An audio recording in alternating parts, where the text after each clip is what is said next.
हरे कृष्णा राधे राधे। आज जो मैं सुनाने जा रही हूँ यह एक सच्ची घटना है।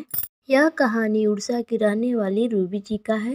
रूबी जी को बचपन से ही लड्डू गोपाल जी की सेवा करने में मन लगता था। बच्ची थी तो ज्यादा कुछ नहीं कर पाती थी, पर लड्डू गोपाल जी को भोग लगाना, उनके साथ खेलना, उनके साथ बैठना, उनके साथ टाइम बिताना, ये उनका रोज का नियम था।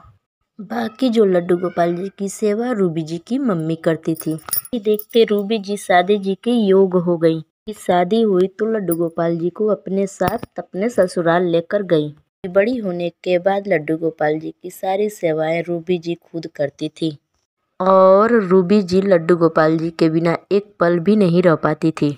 ससुराल में लड्डू गोपाल जी के साथ ससुराल का भी जिम्मेदारी अच्छी तरह से निभाती थी, लेकिन उनकी सास रूबी जी को लड्डू गोपाल जी की सेवा करने से नाराज होती थी और रूबी जी से बोलती थी कि यह सब यहाँ नहीं चलेगा। लड्डू गोपाल को अपने मायके भेजवा दो, नहीं तो मैं किसी और को दे दूंगी। तब रूबी जी बोलती हैं, सासू माँ, मैं लड्डू गोपाल जी की सेवा के साथ पूरे घर की जिम्मेदारी अच्छी तरीके से निभाती हूँ।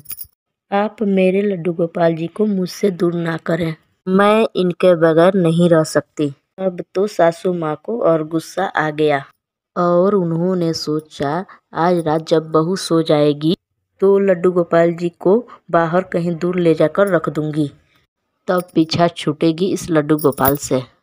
उस दिन जब रात हुई तो सासू माँ बहू को सोने का इंतजार कर रही थी। रूबी जी लड्डू गोपाल जी को सुलाकर अपने कमरे में सोने चली गई। रूबी जी के सोने के कुछ देर बाद सासू माँ लड्डू गोपाल जी को घर से बाहर बहुत दूर ले जाकर सड़क किनारे रख दिया और वापस घर चली आई। उस रात सासू माँ को खुशी से नींद ही नहीं आ रही थी और मन ही मन सोच रही थी कि चलो आज इस लड्डू गोपाल से छुटकारा मिला।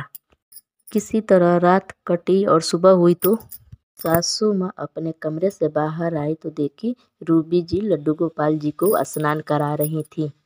यह देखकर तो सासू माँ एकदम से चौंक गईं, जैसे कि पैरों के नीचे से जमीन खिसक गया हो। फिर सासू माँ बहू से पूछती हैं, मैं तो इस लड्डू गोपाल जी को रात में बाहर ले जाकर दूर रख दी थी, फिर तुम वापस लेकर चली आई।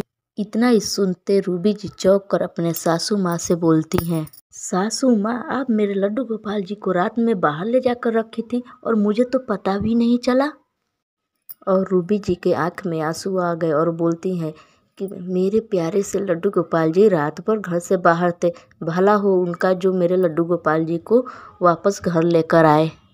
तब सासू माँ पूछती हैं, तो तुम नहीं लड्डू गोपाल जी के लेकर आई हो? रूबी जी बोलती हैं, नहीं, मुझे तो पता भी नहीं था कि मेरे लड्डू गोपाल जी घर से बाहर हैं।